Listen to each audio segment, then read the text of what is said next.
My name is Evelyn, and I am a 21-year-old college student living in a world that often feels like it is made of nothing but concrete and rules. I live in a dormitory that is tucked away in the far corner of our campus. It is one of those old brick buildings that smells like a mixture of floor wax and overcooked popcorn. I live on the third floor, which is designated as an all-female floor. This was supposed to be a place of comfort and safety, where we could all exist without the pressures of the outside world. I am the kind of person who likes to blend into the background. I have long brown hair that I usually keep in a messy bun, and I prefer wearing oversized sweaters and comfortable leggings. My life revolves around my studies in environmental science and my part-time job at the university library. I enjoy the quiet rhythm of my days. I wake up early to beat the rush for the communal showers, and I spend my evenings tucked away in my room with a cup of herbal tea. My roommate Sarah is a kind soul who shares my love for peace and quiet. We have a small rug in the center of our room and strings of fairy lights that make the space feel like a little sanctuary. I have always been a non-confrontational person. If someone cuts me in line at the cafeteria, I usually just let it go. If a professor gives me a grade I think is unfair, I try to work harder instead of complaining. I believed that if I was kind and stayed out of trouble, the world would be kind back to me. However, I quickly learned that even in a sanctuary, like an all-female dormitory floor, there are people who look for reasons to create drama. The problem started on a Tuesday evening when the air in the dormitory felt particularly heavy and humid. I had been studying for a midterm exam for 5 hours straight, and my brain felt like it was melting. I was thirsty and realized that my reusable water bottle was completely empty. I was wearing my favorite white tank top and a pair of soft pajama shorts.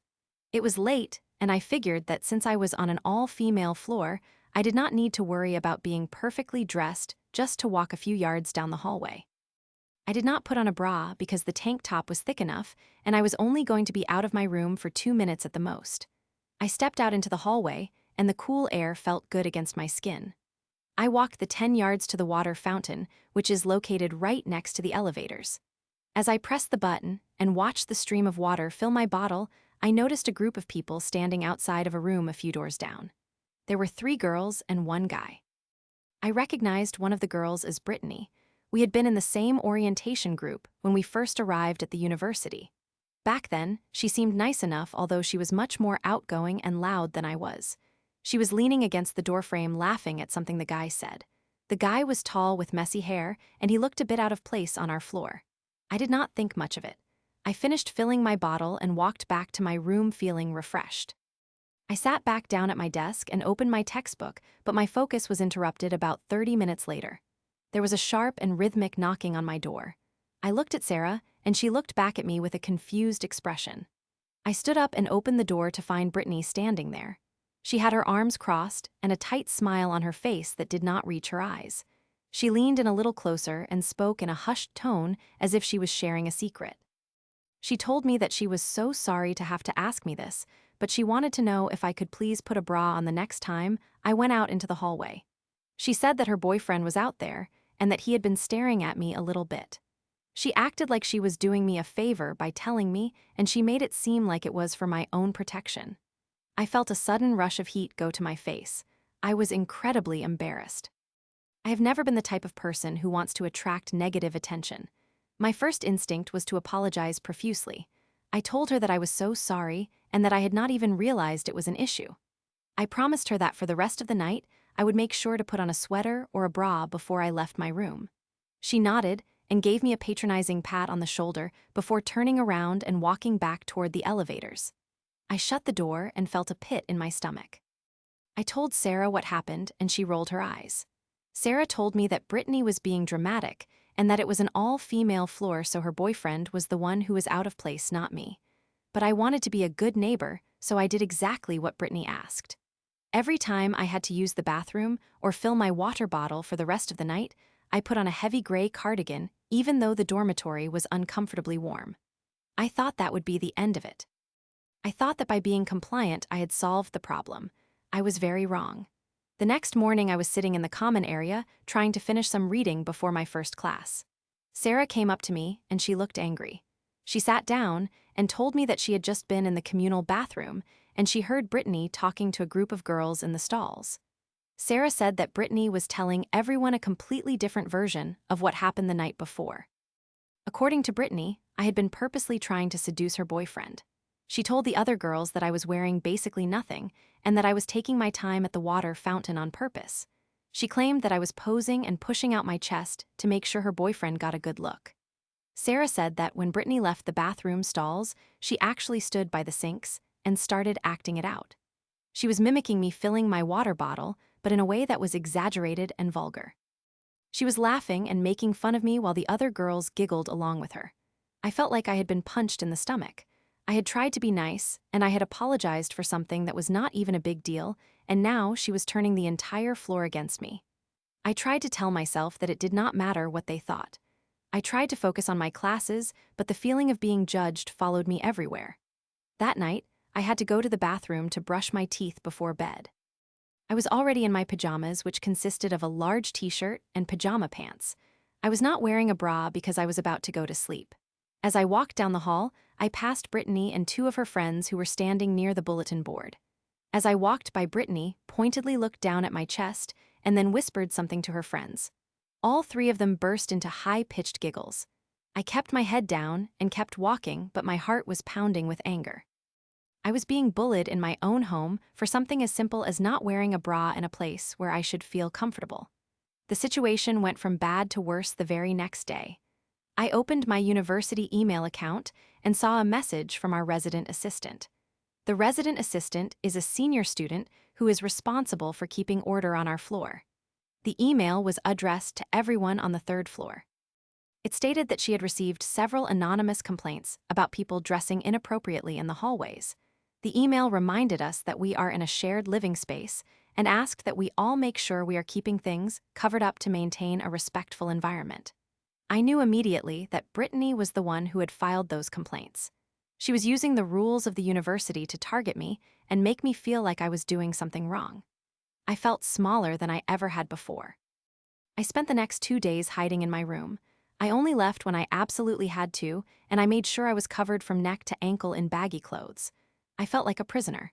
I was angry at Brittany, but I was also angry at myself for being so passive. I realized that if I did not do something, she would continue to make my life miserable just because she was insecure about her boyfriend. I started thinking about the situation. I started thinking about the irony of it all.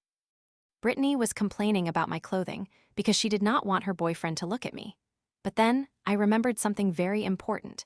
We were in the middle of a global pandemic. The university had very strict rules about health and safety to prevent the spread of the virus. One of the biggest rules was that we were absolutely not allowed to have any guests in the dormitory buildings who were not students or family members. Even family members had to be pre-approved. Furthermore, masks were mandatory in all hallways and common areas at all times. I remembered orientation. Brittany and I had talked for a while, and she told me that her boyfriend did not go to school here. He lived in a town about an hour away and worked at a car dealership. He was not a student at our university. This meant that every time he was on our floor, he was breaking the university rules. He was also never wearing a mask when I saw him in the hallway. Brittany was so worried about me not wearing a bra, but she was the one bringing an outside person into our safe zone and violating the safety protocols that were put in place to keep us all from getting sick. I realized that I had the power to change the situation. I am not a mean person, but I had reached my limit. I decided that if she wanted to use anonymous complaints to make my life difficult, then I would use them to follow the rules. I went to the university housing website and found the same anonymous complaint form that she must have used. I sat at my desk, and I felt my fingers trembling slightly as I typed. I did not lie about anything. I simply stated the facts. I wrote that there had been a non-student male guest frequently seen on the third floor of the dormitory. I mentioned that this guest was not wearing a mask and that his presence made several students feel uncomfortable and unsafe given the current health crisis. I also mentioned that the guest seemed to be staying for long periods of time, which was a direct violation of the no-guest policy. I hit the submit button and felt a strange mix of fear and satisfaction. I did not know if anything would happen, but I felt better knowing that I had stood up for myself in a quiet and legal way. I went to bed that night and slept better than I had in days. The next morning, the entire floor received another email from the resident assistant. This email was much more serious than the previous one. It stated that, due to multiple anonymous complaints regarding unauthorized guests, the university would be strictly enforcing the no guest policy effective immediately. The email said that the resident assistant and the campus security officers would be performing random walkthroughs and checking the identification cards of anyone they did not recognize. They wanted to ensure that only students who lived in the building were present. I felt a surge of hope. That afternoon, I was sitting in my room with the door cracked open to let in a little bit of a breeze. I heard heavy footsteps in the hallway and the sound of voices. I peeked out and saw the resident assistant walking with a campus security officer. They were stopping near Brittany's room. I could hear Brittany's voice sounding high and panicked. She was trying to explain that her boyfriend was just visiting for a little bit and that he was about to leave. The security officer was not having it. He told her that the rules were very clear and that there were no exceptions during the pandemic. He asked the boyfriend for his identification card. When the boyfriend could not provide a student identification card, the officer told him he had to leave the premises immediately. Brittany was shouting that it was not fair and that someone was out to get her. The security officer told her that if she continued to violate the guest policy, she could face disciplinary action from the university, which might include being kicked out of the dormitory entirely. I watched through the crack in my door as the boyfriend was escorted down the hallway toward the elevators. He looked embarrassed and frustrated. Brittany was standing in the middle of the hall looking like she was about to cry. She looked around at the other doors, probably wondering which one of us had reported her. For a moment, I felt a tiny bit of guilt, but then I remembered her mocking me at the water fountain. I remembered the giggling and the whispers and the email that made me feel ashamed of my own body. She had started this war, and I had simply ended it by using the very same system she tried to use against me. The best part of the whole situation was the irony. Brittany had been so concerned about her boyfriend seeing the vague outline of my chest through a tank top. She had made it her mission to make sure I covered up so he would not be distracted. Well, now, she no longer had to worry about that at all because her boyfriend was no longer allowed to step foot inside the building. He could not see me at the water fountain or in the hallway or anywhere else in the dormitory because he was banned from the premises. I had solved her problem for her in the most permanent way possible. The atmosphere on the floor changed almost immediately. Without Brittany's boyfriend constantly hanging around there was less tension. Other girls who had been annoyed by his presence but were too afraid to say anything started to speak up. It turns out I was not the only one who was uncomfortable with a strange man being on our all-female floor, especially during a time when we were all trying to stay healthy. A few days later, I was walking to the bathroom in my pajamas. I still was not wearing a bra because it was late at night. I saw Brittany coming from the opposite direction. She saw me and her face turned a bright shade of red. She looked like she wanted to say something, but she just looked down at the floor and scurried past me. She did not whisper and she did not giggle. She had lost her power. I realized that being non-confrontational does not mean being a doormat. It means choosing your battles wisely and using your intelligence to handle situations instead of sinking to the level of the bully. I felt a new sense of confidence. I no longer felt the need to hide in my room or wear heavy sweaters in the heat. I was a student who paid to live there, and I had every right to be comfortable in my own home. My relationship with Sarah grew even stronger as we laughed about the poetic justice of the situation. We even started a small tradition of having tea in the common area once a week, inviting other girls to join us. The floor became a real community instead of a place of gossip and judgment. I learned a lot about myself during those few weeks. I learned that I am stronger than I thought, and that sometimes the best way to fight back is to simply hold people accountable to the rules they think they can break. As the semester continued, the guest policy remained strict. Every time I saw the sign on the front door that said no guests allowed, I smiled to myself. Brittany eventually stopped trying to bring him in and started going to his place instead. This meant she was gone most weekends, which made the floor even quieter and more peaceful. One evening, about a month after the incident, I was at the water fountain again. The hallway was empty and the lighting was soft. I was wearing the same white tank top and I was not wearing a bra. I felt the cool water fill my bottle and I felt a sense of peace. I was not doing anything wrong. I was just a person living my life. Just as I was turning to go back to my room, the elevator doors opened. I froze for a second thinking it might be a security guard or another resident. But it was just the resident assistant. She looked at me and smiled. She said she liked my tank top and asked where I got it. I told her the name of the store and we chatted for a minute about our classes. She did not say a word about what I was wearing or not wearing. She did not care. The anonymous complaints had been forgotten because the real issue, the unauthorized guest, had been dealt with. It was a reminder that most people are not looking for reasons to be offended. Most people just want to live their lives in peace. Brittany was the exception, not the rule. As I walked back to my room, I felt a deep sense of satisfaction. I had protected my sanctuary, and I had done it without ever raising my voice or being cruel. I had simply turned the tables. I sat down at my desk and looked at my reflection in the small mirror on my wall. I looked the same, but I felt different. I was no longer the girl who would let people walk all over her. I was the girl who knew how to handle a situation with grace and a little bit of petty brilliance. I opened my textbook and started to study, feeling completely at home in my own skin.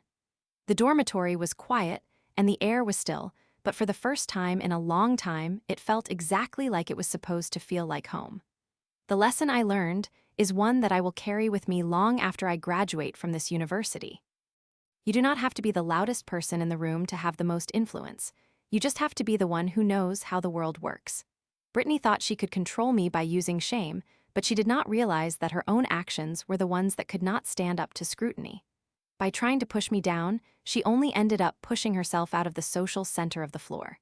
I still see her occasionally in the cafeteria or around campus. We do not speak, but I always give her a polite nod.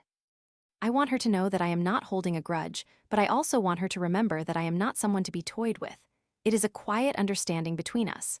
She knows what happened, and she knows why it happened. And as for her boyfriend, I heard from a mutual acquaintance that they ended up breaking up a few months later. Apparently, the strain of not being able to hang out at the dormitory was too much for them.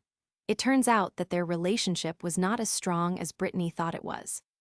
It makes me realize that her behavior was likely born out of a deep-seated fear of losing him. It does not excuse what she did, but it helps me understand it. In the end, everyone got what they deserved. The floor stayed safe and healthy, and I got my peace and quiet back. And the next time I need a drink of water in the middle of the night, I will walk down that hallway exactly how I want to be because I know that I belong here just as much as anyone else. The university is a place of learning, and I definitely learned a very valuable lesson in social dynamics and the power of a well-timed anonymous report. I am Evelyn and I am 21 years old, and I am no longer afraid of the shadows in the hallway. I have made my world a little bit better, and that is a feeling that no amount of gossip can ever take away from me. I am proud of how I handled myself, and I am proud of the person I am becoming. My college experience has been more than just books and exams. It has been about finding my voice and learning how to use it. And if that means a few less boyfriends in the hallway and a few more comfortable nights for me, then I would call that a win for everyone involved. I look forward to my final year here, knowing that I have established my space and my worth. I will continue to be kind, and I will continue to be quiet, but I will never be silent when it comes to my own well-being. The concrete walls of this dormitory may be old and cold, but the life I have built inside them is warm and vibrant. I am happy, and I am free, and that is the best revenge of all. I hope that other students who find themselves in similar situations can find the courage to stand up for themselves in their own way. You do not have to be a hero to make a difference in your own life. You just have to be brave enough to take that first step. Whether it is filing a report or just refusing to be ashamed, you have the power to change your story. I changed mine, and I have never felt more alive. The sunset is visible through my small dormitory window, casting a golden glow over my books and my tea. It is a beautiful evening, and I am exactly where I am supposed to be. I am grateful for the challenges I faced because they taught me who I really am. I am a woman who values her comfort and her rights, and I will never let anyone tell me otherwise again. The journey of this semester has been long and winding, but it has led me to a place of strength. I am Evelyn, and this is my story, and it is a story of a battle fought with ink and rules instead of fire and fury. And in the end, the pen really was mightier than the sword, or in this case, the keyboard was mightier than the gossip. I am content, and I am at peace, and the water from the fountain has never tasted better. I can now walk through the halls of my dormitory with my head held high and a smile on my face, knowing that I am respected and that I am safe. The drama has faded away, and all that is left is the quiet joy of a life well lived. I have reclaimed my home, and I have reclaimed my sense of self, and that is something that no one can ever take away from me. I am thankful for the experience, even the parts that hurt, because they made me the person I am today. I am ready for whatever comes next, because I know that I have the tools to handle it. My story is one of victory, and it is a victory that belongs to me and me alone. I will continue to grow, and I will continue to learn, and I will always remember the time I stood up for myself and won. The world is a big and complicated place, but in my small corner of it, everything is exactly as it should be. I am Evelyn, and I am 21 years old, and I am finally comfortable in my own skin. The dormitory is quiet, and I am at peace. I have found my strength, and I have found my voice. The future is bright, and I am ready to face it with confidence and grace. I will never forget this lesson, and I will always be proud of the choice I made. Revenge may be sweet, but justice is even sweeter. And I have found plenty of both in the hallways of my college dormitory. I am now at the point in my life where I can look back at this situation and laugh, because it showed me that I am capable of taking care of myself. I do not need anyone to fight my battles for me. I can handle them on my own, and I can do it in a way that is honorable and effective. I am moving forward with a clear heart and a focused mind. I am a student, a worker, and a woman who knows her value. And that is a powerful thing to be. The hallway is empty now, but even if it were full, I would not be afraid. I have earned my place here, and I have earned the right to be myself. This is the end of this chapter, but it is only the beginning of my story. I am excited to see what the next chapter holds, and I know that I will handle it with the same strength and wisdom that I have found within myself. I am Evelyn, and I am home.